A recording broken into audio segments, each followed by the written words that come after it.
الحمد لله والصلاة والسلام على سيدنا وسندنا وحبيبنا وطبيبنا محمد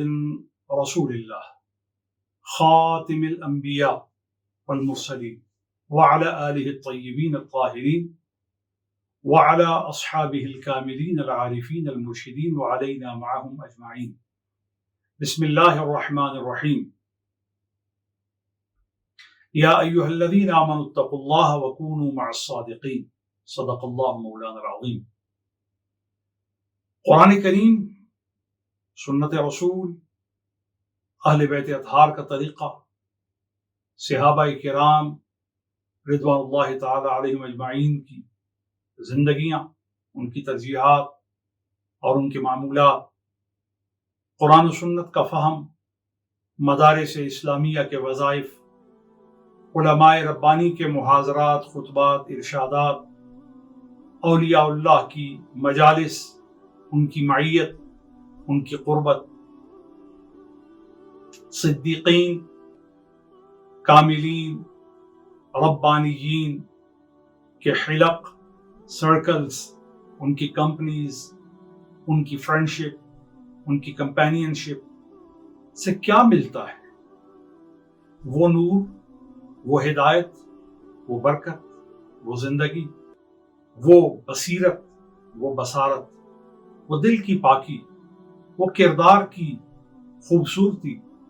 وہ باطن کی صحت، وہ عقل کی بالیدگی، وہ روح کی توانائی،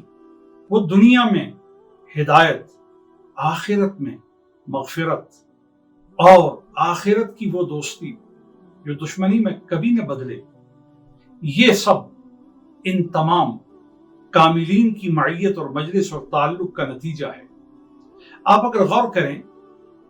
جب صادقین کی معیت اور صادقین کا تعلق کسی کو نصیب ہوتا ہے تو اس کی زندگی کے اندر ایک ایسا سویرا بپا کر دیتا ہے جس سے توحید کی گرمی اور رسالت کی جو ہدایت بخشنے والی صورت ہے وہ باطن میں رونما ہونے لگتی ہے. آج اگر ہم ماضی کے نورانی تذکروں میں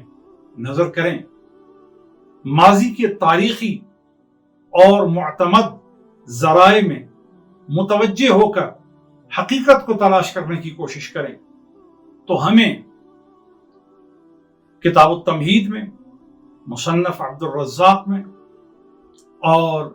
ہمیں نوادر الاصول میں، ہمیں دیگر طبقات ابن سعد وغیرہ میں یہ روایت ملتی ہے کہ جب 49 ہجری میں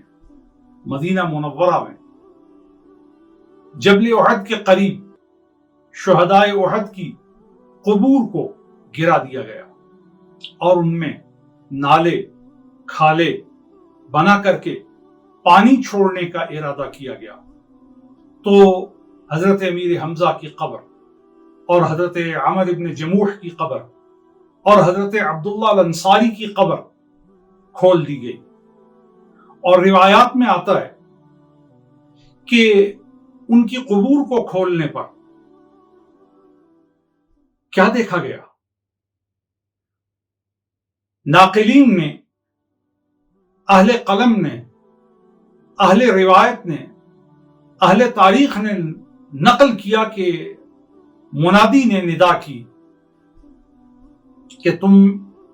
لوگوں کے جو قتیل یہاں دفن ہیں ان کو نکال لو اور کہیں اور منتقل کر دو. چنانچہ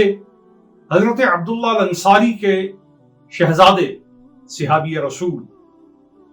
حضرت جابر الانصاری رضی اللہ تعالی عنہ اپنے والد کی قبر کے حوالے سے جو مقتولین و شہدائے احد میں تھے اس تناظر میں وہاں تشریف لے گئے اور وہ فرماتے ہیں کہ میں کیا دیکھتا ہوں کہ ہم نے شہداء کو جس ہیئت پر دفن کیا تھا ان میں ایک شہید ایسا تھا جس کے سر پر چوٹ آئی تھی تو بازو کو اس کے سر پر رکھ دیا گیا تھا اور وہ بازو اسی طرح سر پر تھا، اور جب اس بازو کو سر پر سے ہلایا گیا تو اس کے پیشانی پر ایک زخم تھا، جیسے ہی بازو اس کے سر سے ہٹا اس کے زخم سے خون چلنے لگا۔ اللہ اکبر! 49 ہجری، کتنا زمانہ بیچ میں بیت گیا۔ 3 ہجری کا واقعہ ہے احد شریف کا، اور قبر کھلنے کا واقعہ 49 ہجری کا ہے۔ آپ اس سے اندازہ لگائیے کہ اتنا زمانہ جس نے جسموں کو بوسیدہ ہونے سے، جس نے صحابہ کرام کے وجود کی کرامتوں کو قائم رکھنے پر دلالت کی اور بوسیدہ نہ ہونے پر مشاہدے کو قائم کیا ہے، یہ اس حقیقت پر دلالت ہے کہ صحبت مصطفیٰ کی برکت، مجلس مصطفیٰ کی برکت، معیت مصطفیٰ کی برکت اور الصاق مصطفیٰ کی برکت، حضور کی ایسوسیشن کی بلیسنگز اس قدر ہیں کہ جو جسموں کو مٹنے نہیں دیتی، جو جسم کی دنیا کے اندر خزاں نہیں آنے دیتی۔ غور کیجئے